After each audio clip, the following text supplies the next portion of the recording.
Are you sitting comfortably? Then we'll begin. 10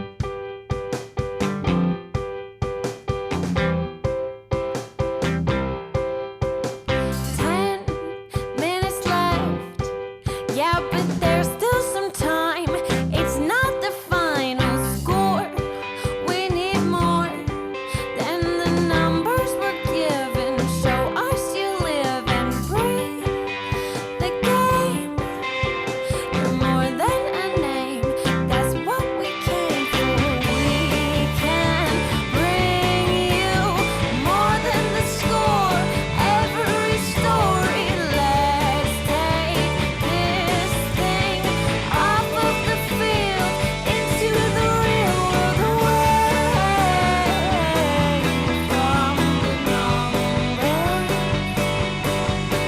away from the numbers, Hey everybody, and welcome to another episode of There's Still Time, the AFTN Soccer Show. I'm Michael McCall. I'm Steve Pander. I'm Zachary Adam Eisenhammer. And I'm Navid Mashinchi.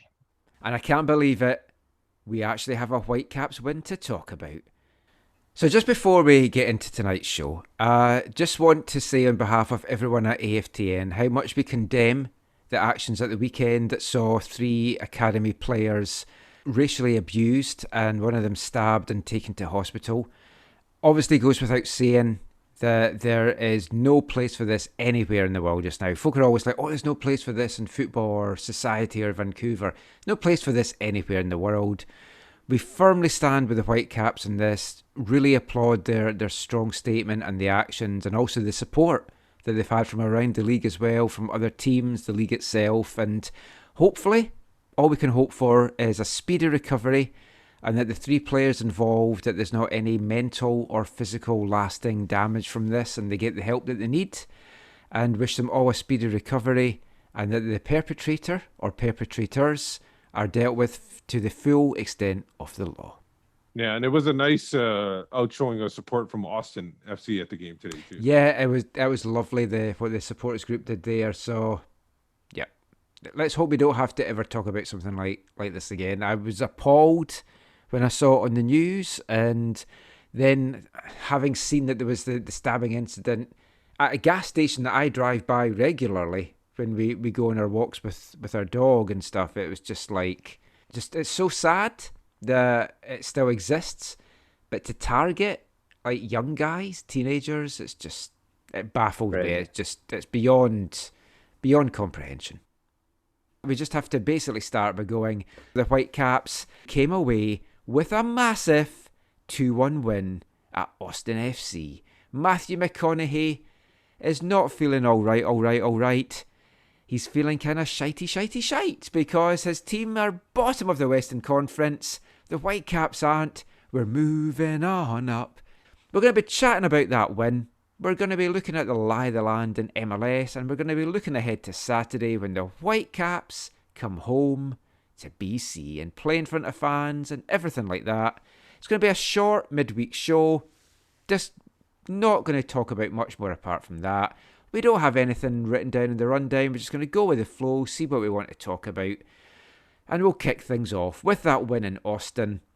And Steve, it is not underestimating things to say, even in August, this was a must-win game for the Whitecaps, and they made it a little bit difficult for themselves, but they got the job done. Yeah, difficult. Like I said before, I think on the weekend I said that this was probably a winnable game for them, even though it, environment and everything like that is difficult. Austin, for me right now, they kind of actually remind me of the 2011 Whitecaps, where they do a lot of things right. They have exciting moments at time, but they just can't put it over the line. Like there was a lot of moments in 2011 where we had those things when it was like, especially in the beginning of the season, a lot of draws and stuff like that, and they weren't able to get a win. And when they got blown out, they got really blown out. But when they won a game, it was exciting and everybody was on their feet.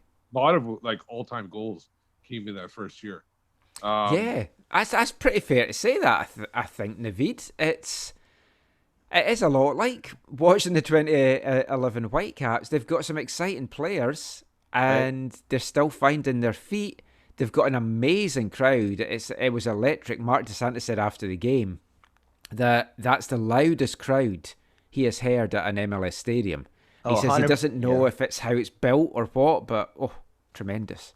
100% agree with Steve. To be honest, this was the first time I've seen the home game of Austin, and I was really impressed with like the whole ambiance and the whole stadium, and the atmosphere was awesome to watch. And one person I was super happy for was Jake Nerwinski.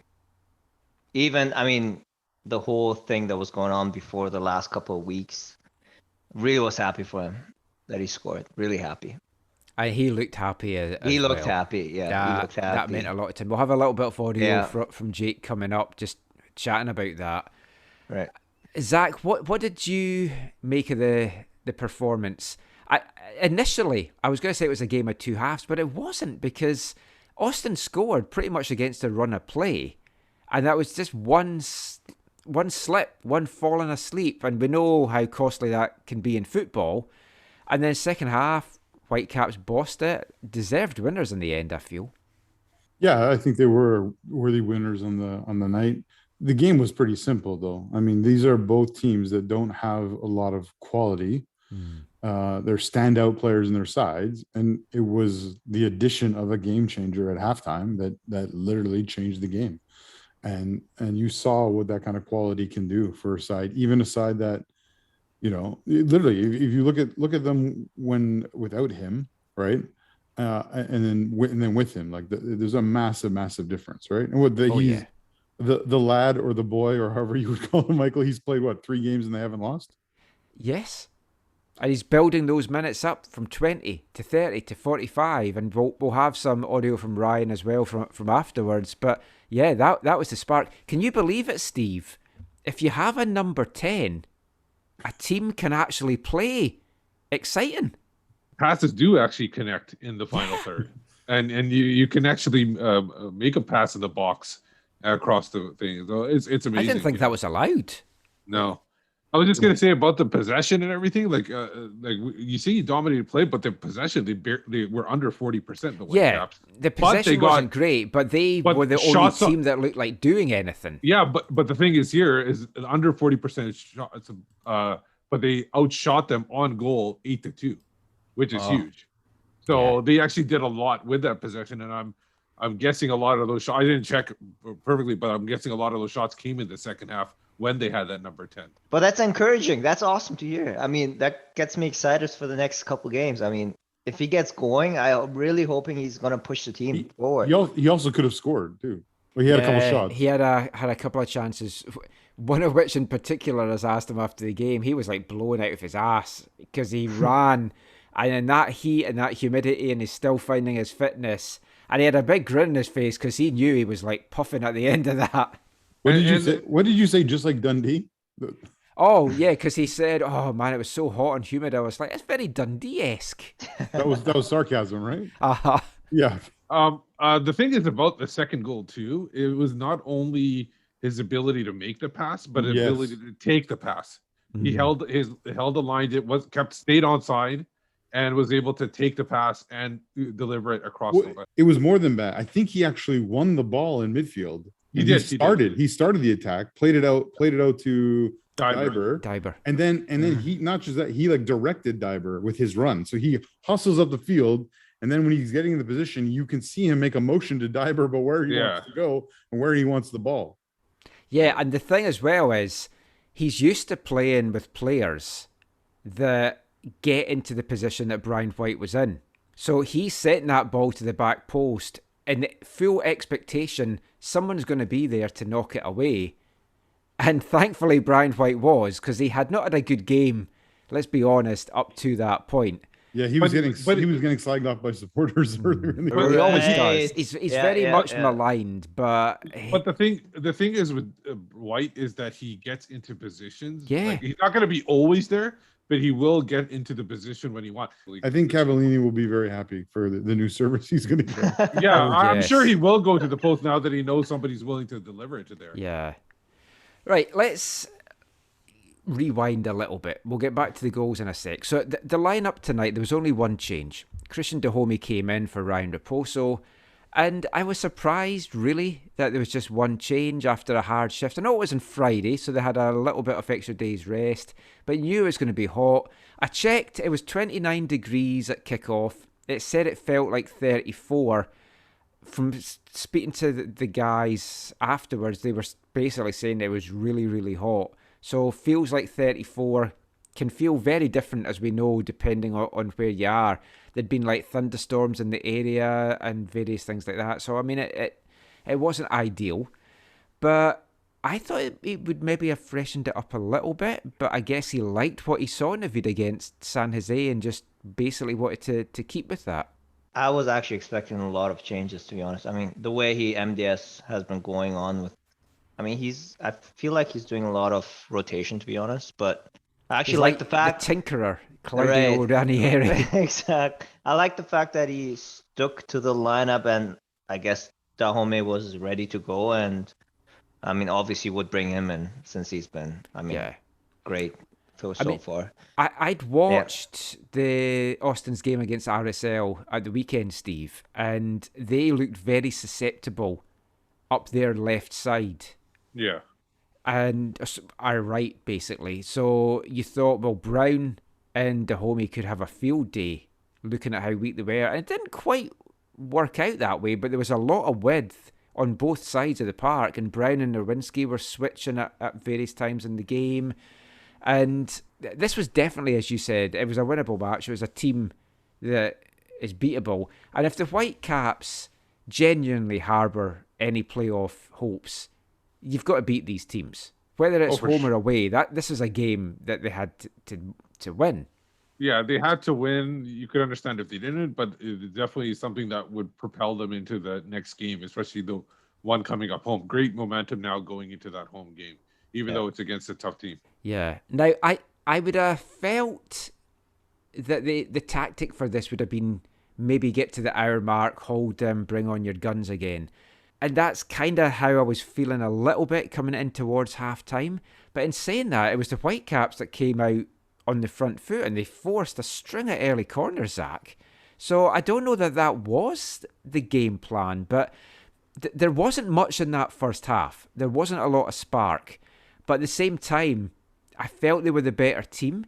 And when Austin took the lead, it just felt, well, first of all, Alexander Ring, great movement to lose any marker, great header, great finish, good corner in as well from Austin's new DP. So DPs do make a difference. Who'd have known that? But I mean, it was a great goal from an Austin point of view. I just feel the Whitecaps lacked a little bit of anticipation as to what might happen there. But I don't think Austin deserved to be going in at the half one up. Yeah, I mean, that's fair. I agree with you. It was a great goal from an Austin perspective. But if you're a Whitecap, I think you're disappointed that someone of ring size is able to be that free to head home from a corner of the box. Also, another conversation you could have about that goal is the fact that there's no man on the far post. Yeah, there's a man on the far post. I think he either hits him in the head or he clears it with his head. But I mean, that's a bugbear of mine. Yeah, I mean, we could go back to the 2013 Voyageurs Cup. I wasn't going to mention that. It just flashed into my head again how angry I was at that game, swearing, "There's no man on the post." So yeah, that was really disappointing. But yeah, I think it's fair to say that Austin was a bit fortunate to be up at the half. In terms of like the overall performance in the first half, though, I agree that it was at least somewhat similar to some of the first half performances from Vancouver that we've seen this year, where it wasn't like great. Whereas the second half, it was more like a number of the second halves that Vancouver's put in this year in terms of their fight and their battling and their will to do what it takes to win. Yeah. I mean, you can say a lot of things about this team this year, how they've played in games and how they've played in first halves in particular, which have sometimes really been awful. But the fight that this team shows when they go behind, we've seen it with Whitecaps team, Steve. Heads go down and they look beaten as soon as the goal goes in. This team shows fight, and they've got a genuine belief that they can overturn these games. They're on the road, they're playing in a hostile environment, but whatever it is, they just feel they can do it in the second half. As I said a couple of shows ago, they need to bottle whatever it is happens at half time so they can sprinkle it over themselves before they go out there. Maybe now that we are back home, we will see a more complete team. Yeah, but and the thing is, maybe they need to, like, if MDS is screaming them at the maybe you should start screaming at them right at the beginning of the game or something like that. But I think he said post game that they went into their halftime very calm, knowing what they needed to do. Yeah. But I think in this case, like you said, Michael, before, that they knew that they had to run a game. All they had to do was just capitalize on their chances, and they knew Ryan Gauld was coming on at the half, so that probably made it a little easier. Michael, do you think they need to sprinkle that on the team the way that the child got sprinkled in the stands? Yeah, I don't know if you all picked up on this or not. Oh, I saw that 67th minute. Yeah. There was a baby that was like on the shoulders. It was not a baby, wasn't it? It was a toddler. Right. Like they're all the same to me. I don't know. Some little creature. He was definitely under the legal age of drinking, which he might have been at that point. I don't know in Texas. Doesn't anything go in Texas? Was that beer or was that water? It was. Oh, it might have been water, but it looked like beer to me.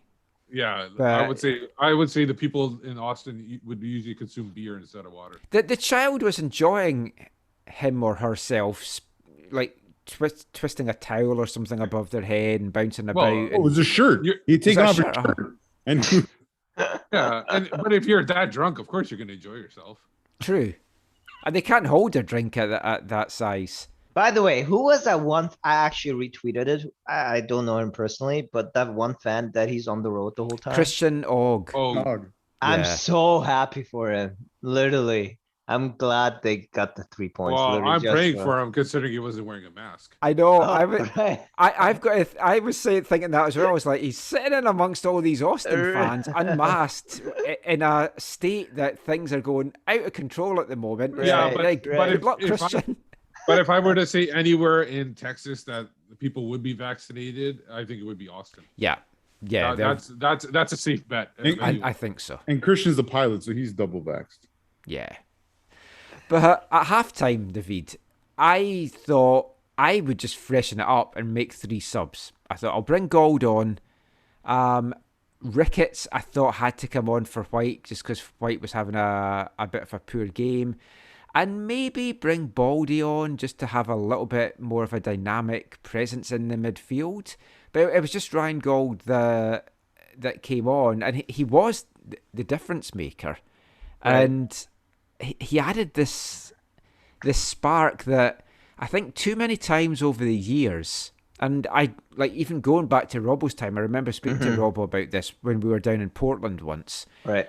You looked at the Portland bench and you saw who was on that bench to come on. And then you look to the Whitecaps bench and you're like, oh, we're screwed if we fall behind. And that has happened so many times with the Whitecaps. Now, obviously, you don't want Ryan Gauld being on the bench. But to have the luxury of actually having a difference maker.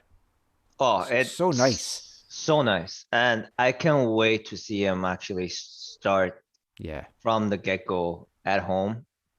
Actually see his full potential. It's really encouraging to see seeing him coming in actually make a difference. It's refreshing, really it is. And we haven't had that for a long time. Literally, how many home games is it going to be? 9 home games? Four in a row. In the league, we've always got the Pacific game in there as well, but 4 league games in a row.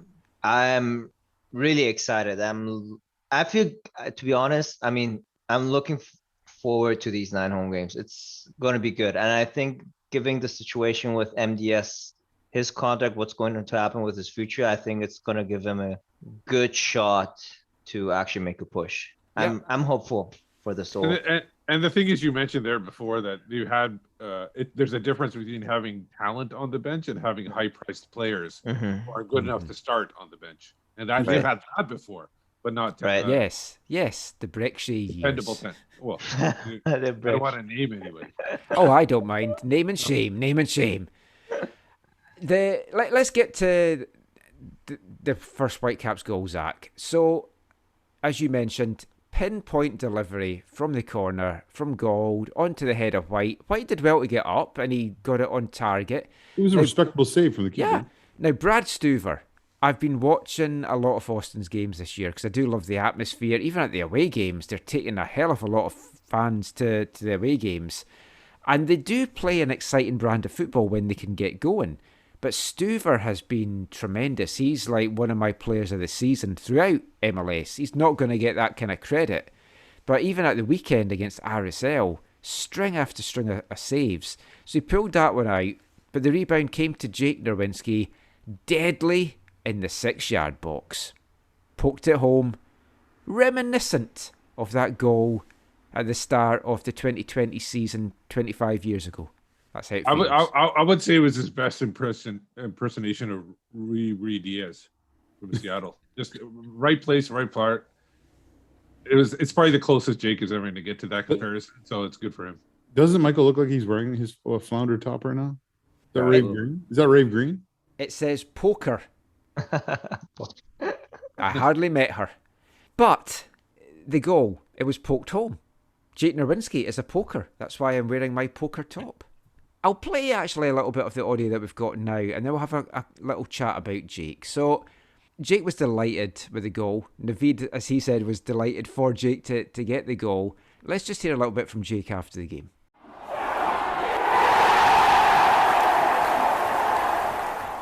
Mark spoke last week about you playing in that left-back position, and he said that he'd had a chat with you. You'd kind of been a little bit down just with how things had been going, but you looked to have a new lease of life at left-back. I was just looking at the Who Scored ratings there, and tonight, 8.1, man of the match performance they've got you at. You're certainly looking comfortable there. Has it been an easy adjustment for you? Yeah, honestly, any opportunity that I'm getting right now to play, I want to make the most of it. It's, been a bit of an up and down season for me. I think that we have some really good quality at outside back, and I'm just trying to do what I can to be on the field. And when I get on the field, to help the team get points and get wins. And I think that I was able to do that tonight. And the more that I've been playing at left back, the more I've been getting comfortable. It's not too different once you kind of get used to it. It's something where, you have the experience that I've had for the last 5 years that I can use, to play in a different position.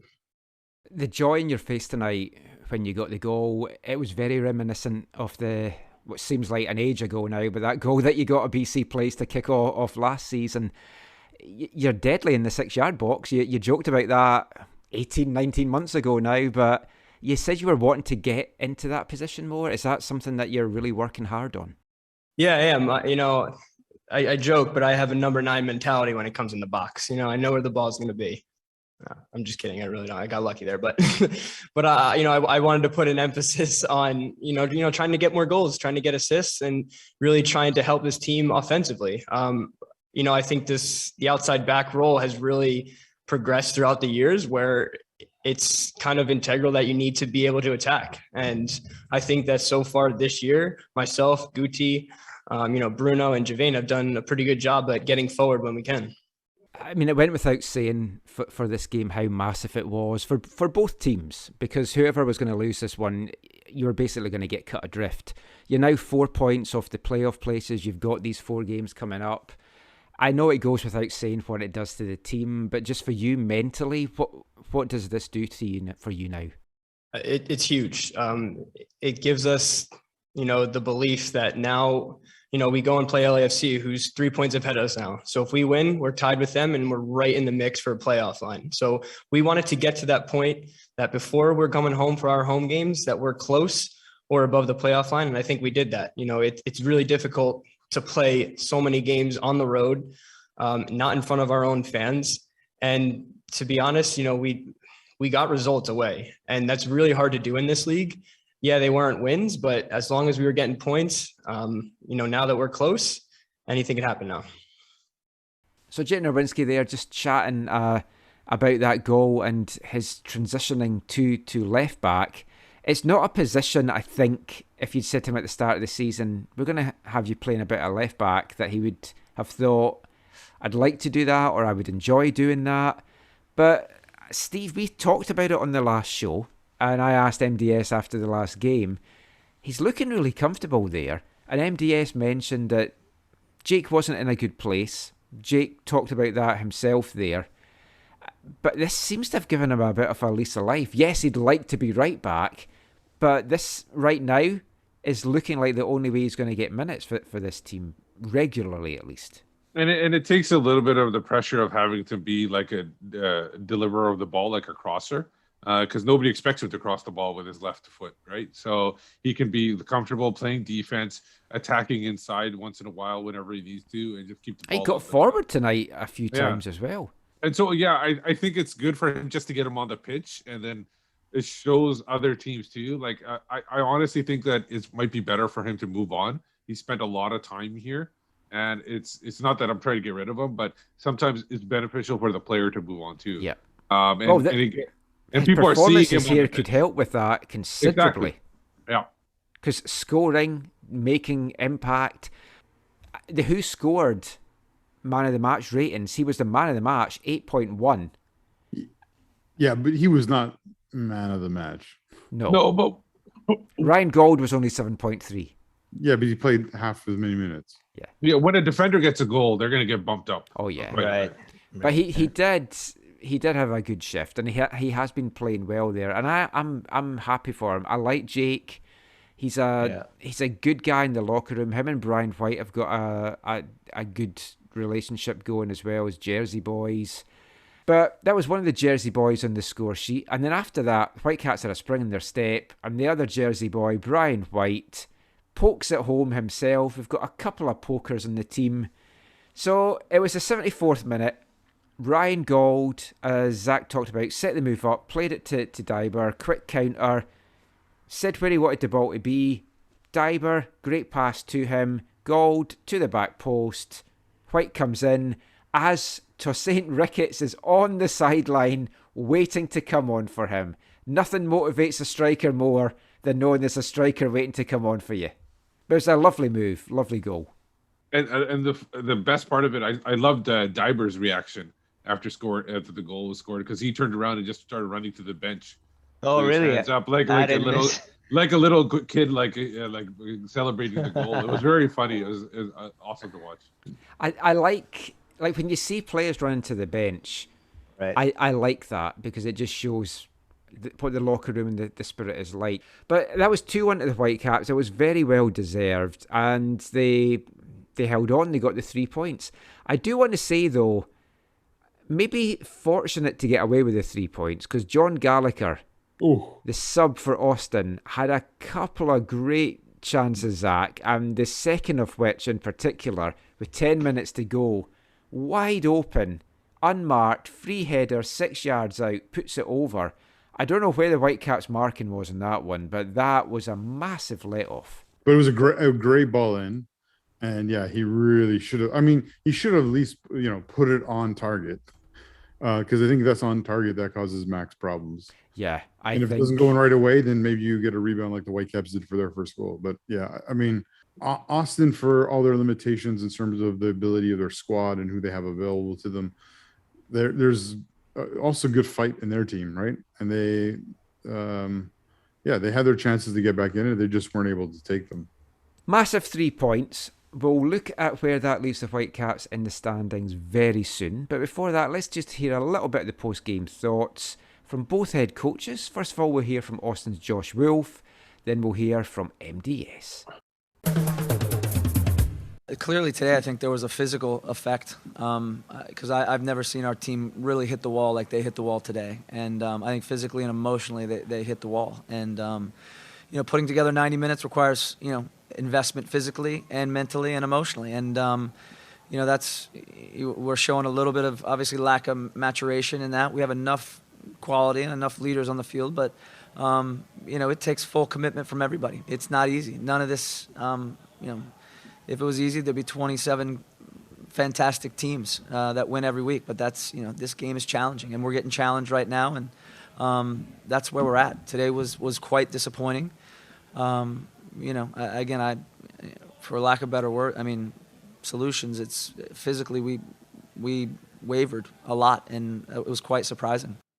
Vancouver's again, they're a very committed, compact team. They play a 4-5-1, and the three in the midfield work extremely hard. They'll jump the press with some of their guys out wide, their wingers. So they do try to certainly minimize the ability to come in centrally, and they're comfortable sitting, right around the half line. So it makes it crowded in there.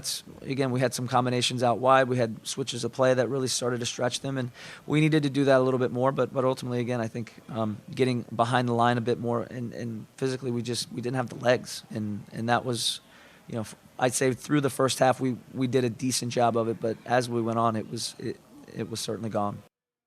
This road trip, 5 points from it, ideal in many ways, coming back undefeated on the trip. A lot to build upon now as to this stand that you've got a BC place. The second half performance tonight was an excellent performance. The first half wasn't obviously too bad either, but you just had that one moment of slipping off. What did you make of the overall game? I agree with you, Michael. I don't. It would be very unfair to say that the first half was not good. I think we started on the front foot. We pressed the opponent. We moved our lines high. There was huge moments of good pressure from us. A lot of balls recovered, but then maybe the decision making and some of the balls, some of the last pass, when we got into some areas in the final third wasn't the best one. And then we have 6 corner kicks versus 0. We don't get anything from any of them. And then they get 1 corner kick. And in that 1 corner kick that we defended this season, we've been pretty good winning the set play battle. I think this is the 2nd corner kick only that we concede in a direct corner. We concede this one, and we felt that it wasn't fair to come here at half down 1-0. But when you play a first half that things overall are good, but you're prepared to make a change, that maybe that change we made was planned for minute 60th, then we have to do it earlier. We addressed a little bit of things in our pressure from the front. Of course, that the team expanded a little bit more. That is normal. We took a lot of risks. We pressed more. We opened the field more, but it also gave us the opportunity to be in positions where we were able to find some key players and some good plays, some good actions. We were able to score the 2 goals. Me, I live with these guys every day. I'm more with these players than I am with my kids.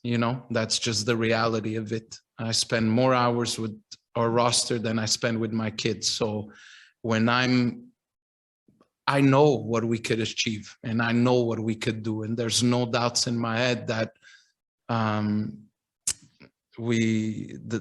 mindset of these guys, the way they fight, the way we go about things as a group, it's road warriors, I would call them.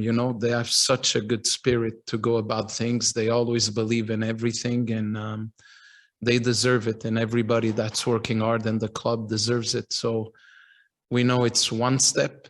There's a lot of things happening in the future. There's no time to breathe, and we have LAFC coming, and then we have Pacific. That's going to be a hard away game too. So it's just, we'll try to enjoy now in the plane. We have 5 hours flight. That is not going to be fun or easy. This was a massive game.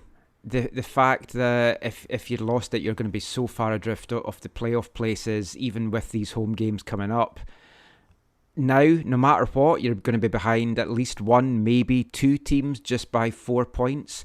Mentally, coming home now, what does this do to everyone at the group? You know what it does, That's why you ask. I always told you, you're a smart guy.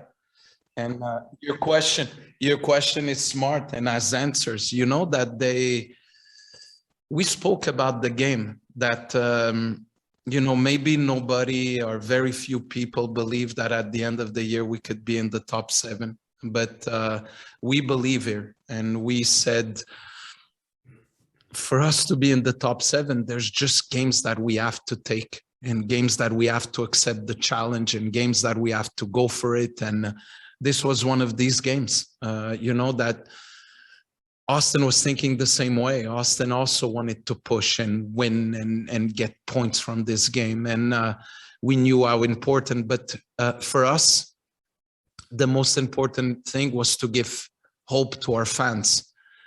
And when you're in the run that we are, that even if there's a lot of draws, it means that teams are not beating us. It means that we're building something, and not to come here win only a few days before our real home opener. It's what the fans deserve, and the fans want hope, and we want to give that hope to them and step by step grow as a team. We still have a lot of things, and we know that we could become better and grow and deal with things better. But these steps are very important for what we want to be about as a club and as a team. He's the gaffer. You can't try it on with him. He's the gaffer. Even when he's on a limb. He's the gaffer. When his back's against the wall, has the answer to it all. He's the gaffer. So the gaffer's there chatting about that game. I mean, it's a huge result for Vancouver. It's also a huge result, though, for Austin, because you've got to say they were in with a chance of still making it to the playoffs, albeit, I think, an outside chance. But this weekend and the games this week, it's been a really, really good set of results for the Whitecaps. There was one slight glitch tonight that kind of threw things off a little bit.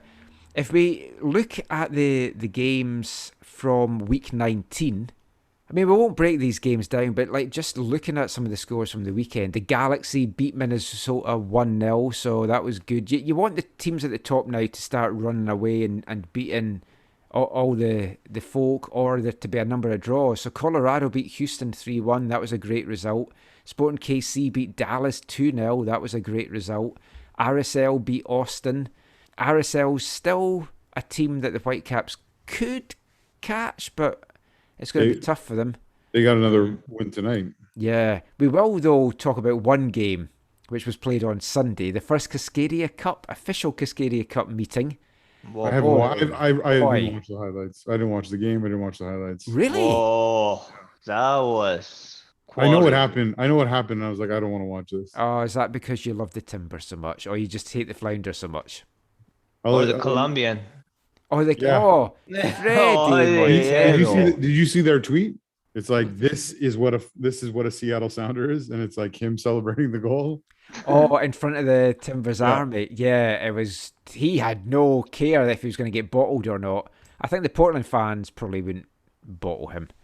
But I want to bring up a comment that was running around Twitter about Freddie Montero. Yes. Why did the Whitecaps let him go? I'm I'm gonna really make this simple. Number one, Freddie Montero was not going to sign for the amount that the Seattle gave him, 100%. Number two, Freddie Montero would not have the season he's having right now if he was on the White. Right. Because we don't have a number 10 to feed him.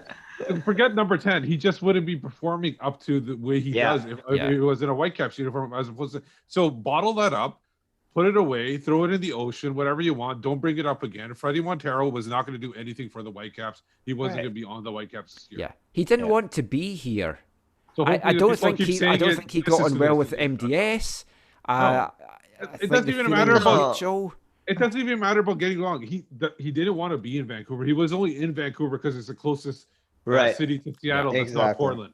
He would have gone to Seattle in 2019 if they could have made it work on their budget, and they couldn't. And he didn't want to give up the money at that time. Now he does. Yeah, because maybe his coffee place is more accessible. Yeah, on that celebration, I think he did the big old kiss of the badge and yeah. So all the people who in Vancouver who love him and think he's great and was amazing in Vancouver, you're just loving a Flounder legend. I still like Freddie. He did well here. I will not knock him. You can only judge for what he did in your jersey, and he did well in the Whitecaps jersey. Not in the second stint. he still got quite a few goals. He was had- like one of the Hey. best performers last season. Relative to the rest No, of the he dross had- that there was, sure, Michael, but He had moments, and it was very hard for him not to be one of the better players last year. I can speak only from my experiences when he was there. Was it the 2017, yeah. 17. He scored what? 13, 14? He had his best MLS season 15, I think it was. with the 15. Whitecaps. That's No, not bad. I'm not talking Right. about. I'm not talking about the first time he was with the White. I'm talking about the Right. second time. Oh, Yeah. okay. Yeah. If he had a choice, he would be in Seattle. But they Oh, couldn't- 100%. He always could've- wanted to be, yeah. I they mean, couldn't pay the money that he got from the Portland, Portugal contract that he was bringing over. So he Right. wasn't going to be able to get paid that much. So he didn't want to give up the money. But if anyone didn't watch the game, it was on TSN. It was great. It was 6-2. It was a highly entertaining game because it was 2-0 Sounders. Timbers brought it back, and you thought, oh, here we go. And then Sounders were like, all right, let's just up our gear. Couple of goals from Rui Diaz. Jermaine Medranda got one. Who wouldn't want Raul Rui Diaz in their squad? I know. Who wouldn't? Or want? I know. or Jake Nerwinski. Very similar. Yeah. But that was a good win from a Whitecaps point of view if you don't look at Cascadia Cup standings and goal difference. But the Timbers losing is really what we want just now. To be fair, it's kind of what we want at the best of times. But that is definitely something that the Whitecaps need because of who they're chasing. So it was a really good weekend. And then there was a couple of games on Tuesday, which I don't know how I feel about. MLS games on a Tuesday feels a little weird. And it's kind of weird for me to say that because I'm used to going to Tuesday night games in Scotland. Because that's our midweek games are on a Tuesday. It's weird when they're not a Leagues Cup match. But the games on Tuesday, again, it went well for the Whitecaps. Colorado beat the Galaxy 2-1. I can see the Galaxy starting to fall as this season gets into the business end. Colorado, I am loving what they're doing there just now. To me, that gives you hope as a Whitecaps fan that a couple of good pieces and you can start to have a season like Colorado's having. For me, if the Whitecaps aren't in the playoffs or whatever, Colorado's going to be the team that I'm cheering on this year to do well. Good win. I watched the highlights today, but the other game, which was really good from a Whitecaps point of view, San Jose won, Minnesota won. San Jose took the lead, went down to 10 men. Minnesota equalised pretty soon after that, and you thought they're going to go on, but they didn't. So a 1-1 draw. So we need as many 1-1 draws as possible. The results tonight, mixed bag. Sounders beat Dallas 1-0, so that was great. Sporting and Portland drew. You'd have really wanted a Sporting win there. The disappointing one, Salt Lake, they were 1 up. Houston pegged them back, but then Salt Lake got a late winner, 88th minute, Anderson Julio, to give them 3 points. And how that currently leaves the standings, if we have a look at this just now. But we'll quickly rattle through the top. It doesn't matter too much. Seattle 39, Kansas 38, LA Galaxy 35, Colorado 34. I think we can pretty much say, guys, those four, they should be playoff bound. They've got a gap now between them and the chasing pack. Would you agree?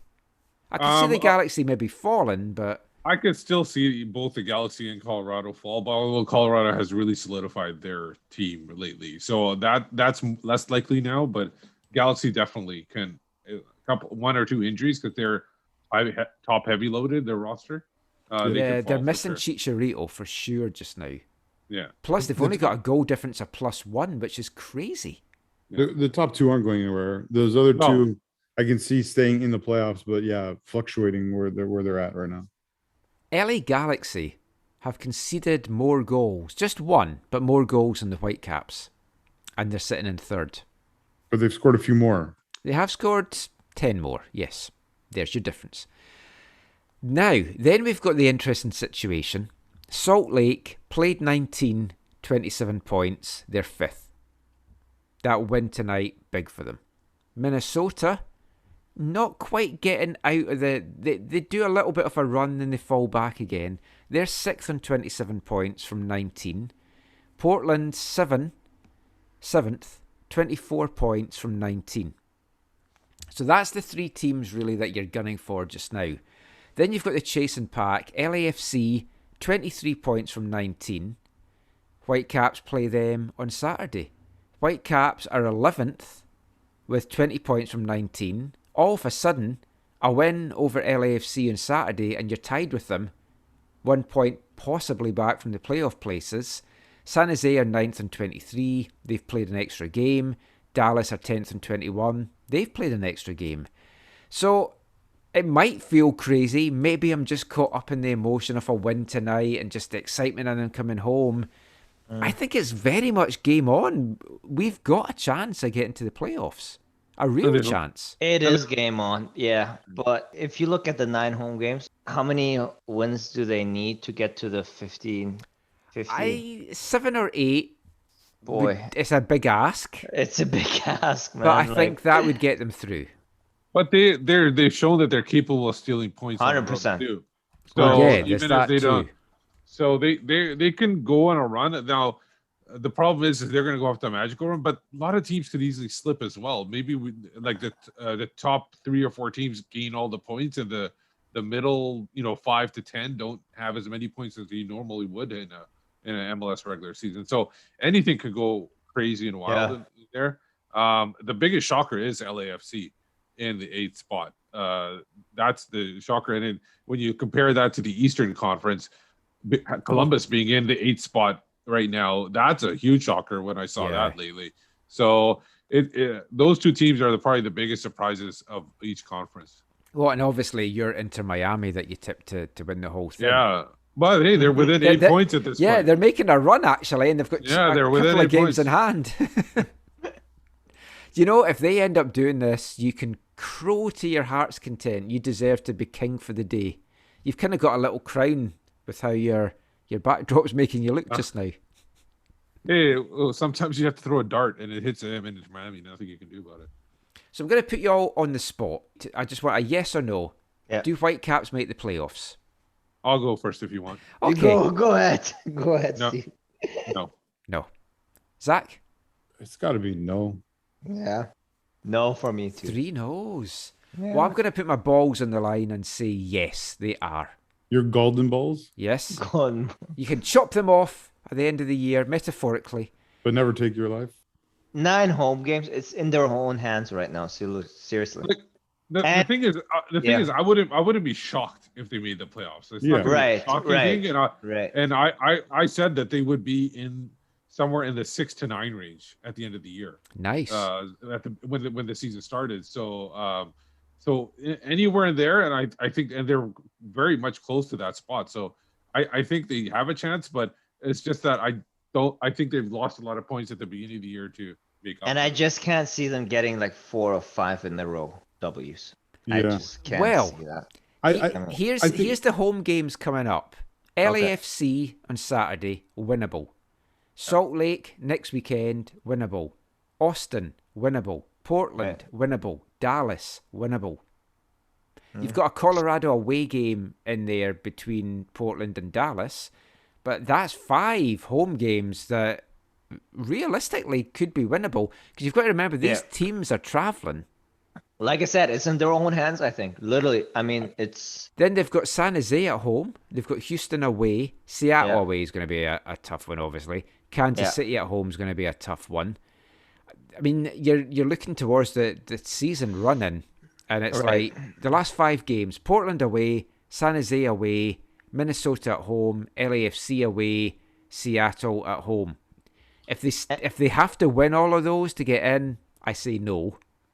But if they can give themselves a bit of breathing space up to those, there's 3 wins potentially in those last 5 games. Listen, there's going to be a lot of stakes on the hand of MDS. I think like his contract is running out, and I think there's a lot of pressure on him in terms of this is like his shot right now to prove. Yep. Is he going to get a new deal or not? I guess this is what's going to come down to. I think you're right, Naveed. I think that if they do make the playoffs, it's maybe hard for for the FO and ownership not to give him Right. a new deal, even if it's a shorter, like a 2-year deal. Yeah. Or 1+1 or whatever. But I think the issue of this, Michael, and you're right, I think the earlier games are much easier, or much on paper, they look more appetizing if you want Vancouver to feast on points. Which of course we do. One of the issues is that the players that they are for sure missing right now, right? Like with Lucas Cavallini gone for so long, that's a big concern. Yeah. I don't know how much longer Gutierrez is gone. And that's a concern. As great as as positive as Jake's performances have been, it's a concern that you don't have Gutierrez in there. And what's up? Gaspar is not fully match fit. He's good to go, just not match fit. Right. Okay. And who else? There's someone else I'm missing in there. Kyle. Oh yeah. Yeah. Right. Now, we don't know what's happening with that. He's out indefinitely, but that's just because they haven't had a chance to fully analyse him yet. Right. To see where it is. I mean, when I heard it's a foot injury, I immediately think metatarsal. Yeah. It's just where your mind goes these days with everything that's happened. You never heard of metatarsals in the 70s or 80s. Then Beckham got it, and then you just hear it all the time. I mean, hopefully it's not, but that is where your mind immediately goes. Now, this sounds horrible. He's not the biggest loss just now. No. Because he hasn't been playing that well. I don't think the Whitecaps are a worse team without him just now, to be honest. Yeah, but I think if he was playing at his top, at the level he could potentially play, he would vastly improve the midfield. Yeah. And it would just be that, the midfield would be, and the thing is, the difficult part is now you want him to be on the team because you want him to get that chemistry with Ryan Gauld. Although if you can never get Vitae here, then that is a possibility. And then, I mean, you could be looking at a Gauld, Bikel, Baldy midfield 3. I'm not averse to that. No, I agree with Steve. I think it's not just him being fully fit and playing at his best level. It's him playing with the best other combination of players in both midfield and the attackers. And you haven't seen that. I mean, he hasn't had that opportunity. And so I think that the coaching staff is really longing for that to be able to happen as soon as possible. Well, of course, the big guy in the midfield is Ryan Gauld, as we've talked about. So I'll just bring you a little bit of post-game audio from Ryan just now. Got his first win as a Whitecap. He's ticked that off. He's got his first assist. I'm still giving him 2. He can tick those off. So close to getting his first goal in these games. And he's about to make his first appearance at BC Place at the weekend. Will he start? Will he go the full 90? How long will we see him? Well, that's something I put to him. Let's hear a little bit now from Ryan Gauld.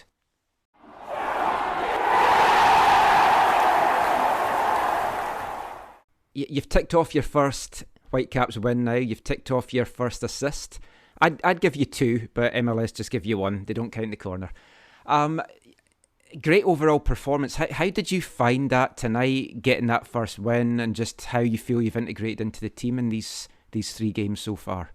I think most importantly, getting the win was a great feeling after quite a lot of consecutive draws, and the draws have still been good results on the road, but to be able to finally turn one into a victory is very good. And I feel good, settled into the team. It's been a very easy group to settle into. So I think everyone's happy tonight. Yeah, I was going to say, you were certainly playing with a smile on your face for the whole of the second half. You seem to really be enjoying yourself out there. Yeah, that's the way I always try to play. It doesn't necessarily work out that way all the time, but I think we managed to, especially at the beginning of the second half, we had a good control of the game, and we got a lot of in the second half in general, we created a lot of chances. So I'll always be happy enough if we're creating chances and looking like we're going to score. You've had 20 minutes, you've had 30, 45 tonight. You looked a little bit gassed at one point in the second half when you were running towards goal. Do you feel you've got it in you to go the whole 90 yet, or is it still going to be a couple of weeks away? I mean, the whole 90 might be a bit of a push, but I feel ready to play more minutes. It's been good the past few games to kind of because I was starting from nothing just to be able to build up. It's been a good few games to build up, and thankfully I was able to come in tonight and help. I mean, I don't think the heat helped with, we're feeling that tired. I'm not used to that kind of humidity, but no, it's just taking it game by game and seeing how my body reacts. Cheers, Ryan. It seemed very Dundee-esque, I thought, but bit of a difference, but cheers. Ryan Gauld there. Subtitles are available upon request. I felt as we were talking, we both got more Scottish during that brief little chat on the post-game presser there. It seemed to get quite noticeable. I felt I was speaking more Scottish, and I definitely thought he was as well. Well, some of what you said might have been intelligible, but at least the questions were intelligent. But yeah, Ryan, will we see him start that game on Saturday? Let's have a quick look ahead just to round off the show. LAFC. Now, they haven't travelled well up to here. And it was a case that we had the better of them up here. They had the far better of us down there, and they were thrashing us. We had a good account of ourselves in that last game down there. The form that they're in, I don't think there's anything to fear at all from them. Yeah, winless in 6, including only, I think there's only like 2 draws in there or something like that. So basically winless in 6. But the only thing is with them is they didn't have to play midweek, so they might be a little bit more rested. Yeah, they're travelling up on Friday. They're training in LA on Friday and then travelling up Friday night because I saw their schedule. Yeah, and the only good thing now is that you have nobody to cheer on that team, so you could fully cheer against them now with Mark Anthony Kay gone. Yeah. Oh, I thought you were going to say because Jordan Harvey's not getting a game. Oh, that too, I guess. But I mean, the pressure's on Bob Bradley to turn this around. I said a few shows ago, if he doesn't make the playoffs, I see him going. They've spent a lot of money. You've not got room for much error when you're spending that money, as I think Atlanta have shown over the last couple of seasons. And look at them now. They get a decent coach. Seattle's clearly doing something right because their assistant goes to Atlanta, turns it around right away for them. Yeah, the thing is with Bradley is he still has a couple of Horcruxes in his lineup, and Carlos Vela and Rossi. So you still have a couple there. He has lost a couple in Mark Anthony Kay and Walker Zimmerman over the years. So just wondering if somebody can just conjure up something to get rid of those two. And will Jordan Harvey be the Death Eater that comes to help them out? LAFC game this weekend. It's going to be interesting in terms of his lineup. MDS, is he going to stick to what he had? Literally. Yeah. Now, this is going to be really interesting. Ryan said he doesn't know if he can go the whole 90. So he's gone 20, 30, 45. And yeah, he was puffing a bit towards the end, but heat and humidity. I would start him, and if you can get an hour out of him and you get ahead, I know this is an amazing concept. I'm going to throw this out there. We actually come out and get ahead in the first half, and then we see out a game. I would start him, and if we get an hour out of him, great. If he feels he can go a bit more, even better. Right. But you've surely got to start him. Yeah. And what about Florian Youngworth? I guess Andrew Rose and Veselinovic did decent enough in the last couple of games. Yeah, Rose came off though towards the end. He looked tired. it could have been I was weather like, too. oh no, not a centre back substitution as we go into stoppage time. We've seen that not work before. I think if Rose can go, you have to keep Rose and Ranko for now. Right. I don't know. It would be a lot to throw Youngworth in, but he's a good guy. Yeah. What do you think, Steve? In this kind of thing, you might contemplate putting all 3 of them in, where you put maybe Youngworth in the midfield spot because they do like have 3 DM? at the front. Yeah, because you do have 3 at the top. They play basically LAFC for the most part play a 3-4-3. So it might be good to have that extra defensive player up front to handle the guys that they're attacking with. That's a fair shout. So it depends on who's also fit in the midfield that can go another game. after playing in Austin. Owusu didn't have a great outing tonight. He was pulled off at half-time. Lucky fella. Russell Tybert didn't have too bad an outing again. But for me, you keep the defence the same. I like Steve's idea, Youngworth at DM with Bikel and Gauld, and keep the same front three, really, if they can go. I'm also thinking Tybert like he did in the past. I don't know if he's still capable, but in the past when he's been in the pocket of Robbie Keane, those kind of outings he's had where he's been the kind of agitator, it might work well playing against Vela. He does do well in these kind of games against the LA teams or the bigger teams, even Seattle and stuff. Yeah. But what about you, Zach? Would you make many changes? Did you when you were talking there? Is Godoy? Do we know? Mark said yesterday that pretty much everyone was good to go, but that included Godoy because he was specifically asked about Godoy. So then Godoy's obviously got to play in this game. I don't mind Steve's idea of Flo Rida there playing in midfield. I'd actually forgotten about Godoy. So yeah, if Godoy can go, him and Ranko should be the starting centre backs. Yeah. But I probably wouldn't do Young. I mean, it would be interesting to see, but I would probably go with if Gauld is going to start, then I think you go with him and Bikel and Baldy. Like I think you said, Michael. I like that. My worry is the bench. Like if we go with that lineup, and we talked earlier about how nice it was to bring someone off the bench that can make a difference. We have no one to bring off the bench that's going to make a difference. Maybe Toss.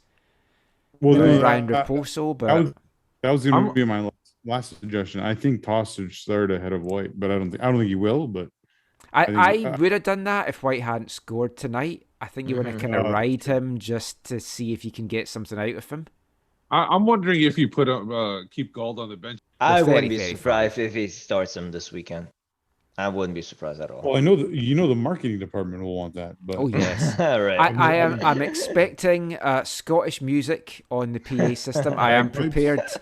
I'll give them some weird songs that they can play over the PA. I want haggis pakora, maybe something like that to have as the press box food. Get that in the concessions as well. Haggis will cure your COVID. Not medically proven, just a hunch. But let's get your predictions then. Let's start with Steve. I will go 2-2 Vancouver. Well, 2-2 draw. 3-1 Vancouver. 2-1 Gauld Vancouver. getting his first goal. What do you have, Michael? 3-1? I said 2-1. I'll go 1-1 then. Excellent. I'll be heading along to the game. Now, I'm a little nervous and apprehensive, obviously, because there's going to be big crowds there. In the press box, you're not really mingling with the crowds, but outside, I guess my main thing is like, how are they going to be in with the concessions? You've been told no loitering. How is it going to be? It's contactless too, right? There's no. Yeah, it's no contactless. How are you going to be for leaving the stadium? Is there going to be a big mass of folk? Are they going to like section by section out? How's all that going to work? There's nothing on that here. It's just like it's just a free for all, is it? Literally, yeah, none of that. So I don't know how it's all going to work. I hope it all goes off without a hitch. I'm going to say this again. I've been very vocal about this on Twitter. We need vaccine passports. It should only, for crowds this size, it should only be people that are vaccinated or have been tested and can prove that they're not positive. Did I see Toronto put out a statement from MLS that you had to be vaccinated or something? I don't know that they did that, but Toronto put out a statement. Yeah, Doug Ford's past stuff there. But basically, from the end of the month, if you're going to a Toronto game, you have to be fully vaccinated or prove a negative test. And I think the Whitecaps will be the same. Right. The one thing, like unfortunately, I won't be able to go to the game because I had prior vacation set up this weekend. So because I honestly assumed they wouldn't come until September. The next game when I go there, I agree with you, Michael. I'm going to be very cautious and stay away from as many people as possible. I want to nearly end the show, because we're going to talk about one other thing after this. We're going to have this week's Wavelength. So I've picked a song from a band we featured several times, Halftime Oranges. This is a song from their 1996 album, Clive Baker Set Fire to Me. You know what it was like back in the day as a kid. If you had your football and things weren't going well on the pitch, you took your ball home with you. Well, the Whitecaps are taking their ball home with them to play in Vancouver at long last. Here's a song kind of about that. This is Halftime Oranges, Single Leather Football.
Halftime Oranges, Single Leather Football there. So the Whitecaps will be heading home, taking their ball home with them to BC Place, hopefully coming away with the 3 points.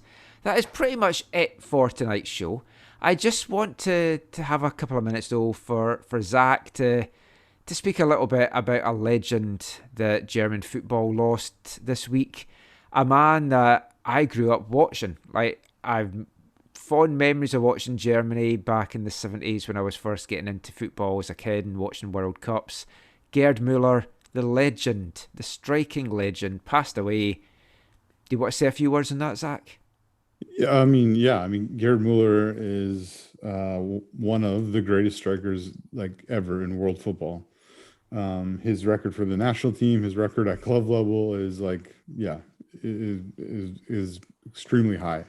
Scored obviously many goals and many memorable goals, including the World Cup final, Champions League, European Cups, and Bundesliga. Obviously, Bundesliga records. Obviously, held the record until a few months ago when Lewandowski broke his single season scoring record.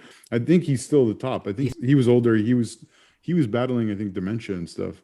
But he I think it's 365. I think he has 365 Bundesliga goals. His record, I think he played like something like 400 some odd professional games, and he had like almost equal or a little bit more goals. Like he was just like he was so good. And when you listen to his teammates talk, like in later eras, like in the 90s and in the 2000s and the 2010s, they would all say the same thing. They would say, if Gerd was playing today, he would score more than the Messis and the Ronaldos and whatever. He was just that kind of striker. So it's a massive loss. I don't know everything about his career. I know after Bayern, he went to Fort Lauderdale Strikers. I want to say he went to the NASL somewhere. but he also struggled with I think it was alcoholism quite seriously. Yeah. And one of the great things about Bayern is it is really like a family group, a family club. For as big as it is, it's still known as that. And so they, I think they helped him out after that, and he came back and coached in the second team for years and years and years. And he helped mentor a lot of young players that come through, like Lahm and Schweinsteiger and Thomas Muller and others. And he was a legend. Yeah. I only got to have one encounter with him. And I was really, really fortunate. It was when Bayern 2 was doing a mini North American tour, and they came to Portland. And so I told Cheryl, I was like, we have to go to this. This was around 2009-ish, maybe. All I know is Kirk was really young. Because we took Kirk, and I remember I got pictures of Gerd and me and Gerd holding Kirk, like little baby Kirk. Wow. So it might even be 2008, just on the side of the pitch at good old Piggy Park there, Michael. Oh, that's wonderful. Yeah, I just got to meet him and just say, hey, thanks for all you've done for for world football. And the last thing I'll say about him is too, when the big guys from Bayern are interviewed, like Beckenbauer and Sepp Maier and all these guys from the 70s and stuff, and even into the 80s, or Beckenbauer especially, when they say, Beckenbauer, like, you're the one who made Bayern Munich, he would say no. He would say Bayern Munich was built on the goals of Gerd Muller. Right. And so, yeah, it's a big loss. And it was good to see clubs around the Bundesliga celebrate him and his life and his achievements on the weekend. And it obviously was done at the Super Cup. If you watch the Super Cup on Tuesday, there was a tribute there for him. And Thomas Muller was holding up a current jersey with his name and number, and Lewandowski was holding up a retro jersey with his name and number as they honored him. And yeah, sad for him and sad for his family, but it was good to see the way that he was honored. And Naveed, obviously you are a Deutschlander. Yeah. I mean, what did he mean to you? I can only echo what Zach. I mean, he said it all. It's tragedy and sad about. I mean, literally in terms of, I'm a diehard Bayern fan, as I think Zach is. In terms of a Mia San Mia. Can't have two of you on the show too often. It's not going to be good. No, but what Zach said, what the guys like the Rummeniges and Beckenbauer said, like Bayern Munich wouldn't be without Gerd Muller. It's literally, that's what I heard them from what they've been saying, and it's a tragedy. It's sad. We lost a big one, that's for sure. The only thing I'll say in it is he was, as you mentioned, Zach, suffering from dementia, and this hasn't been linked, but there's been so many players from that era with dementia, and it's all about heading the ball and everything like that, and it's hopefully they can get some research on that. I don't know how you fix it in a game that involves heading, but it's sad to see a lot of these guys. I know a lot of the guys from the UK's had issues with that as well.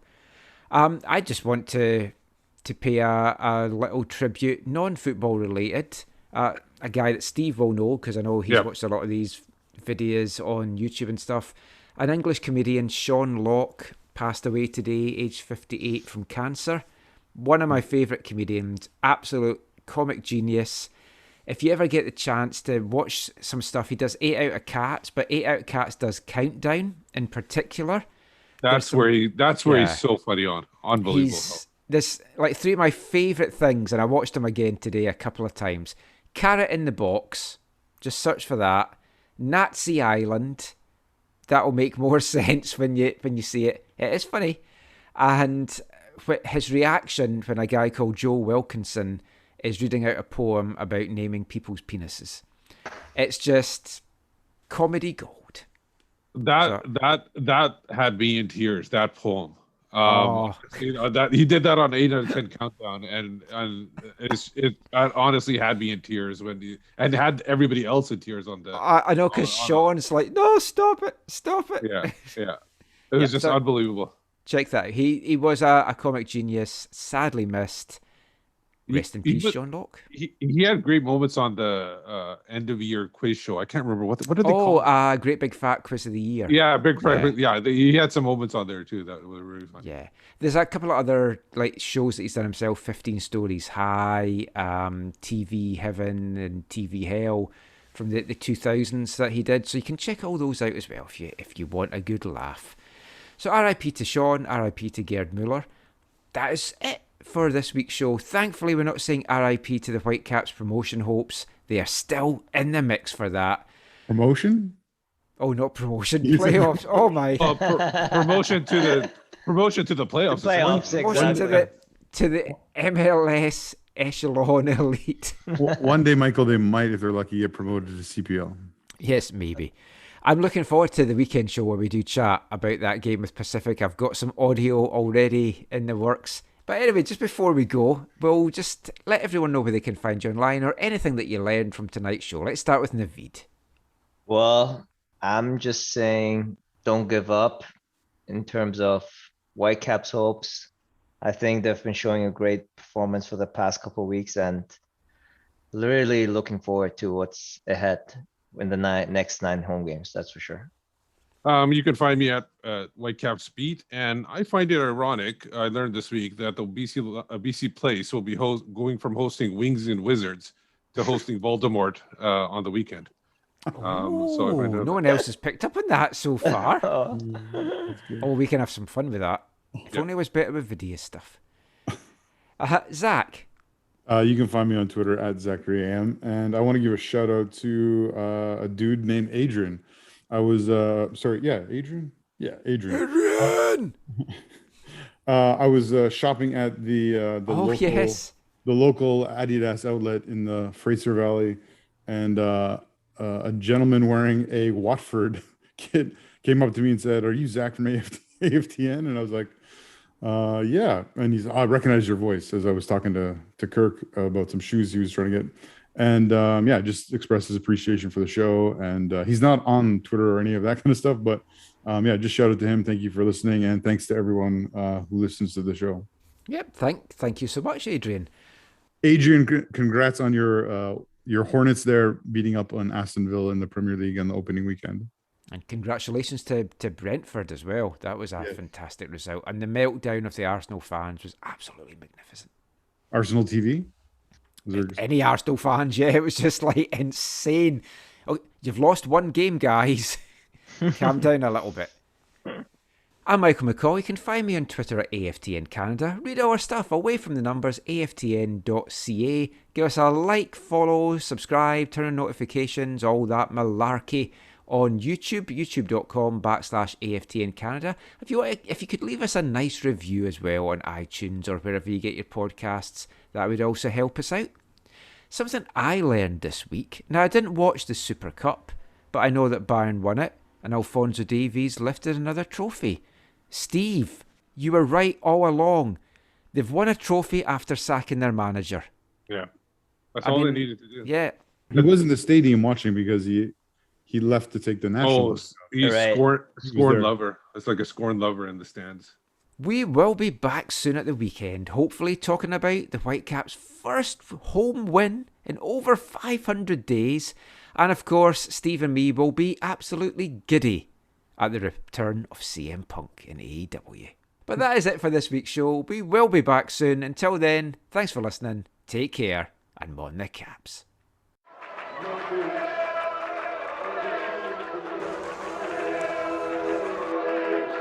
Going to your first match is an experience you never forget. The atmosphere of what's going on around the pitch looks beautiful, and you always look and go, wow, I'd love to play here one day. If you get the bug, it's going to stay with you for life.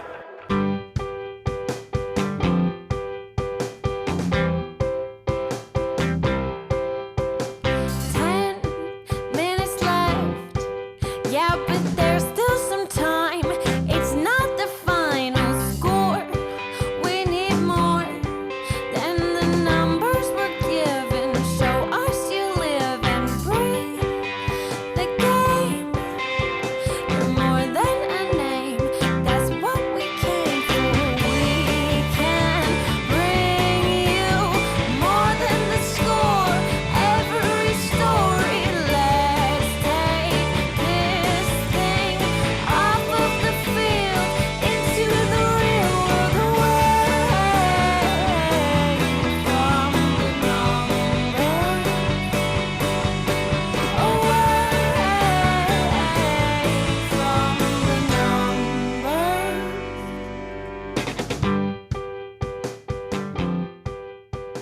et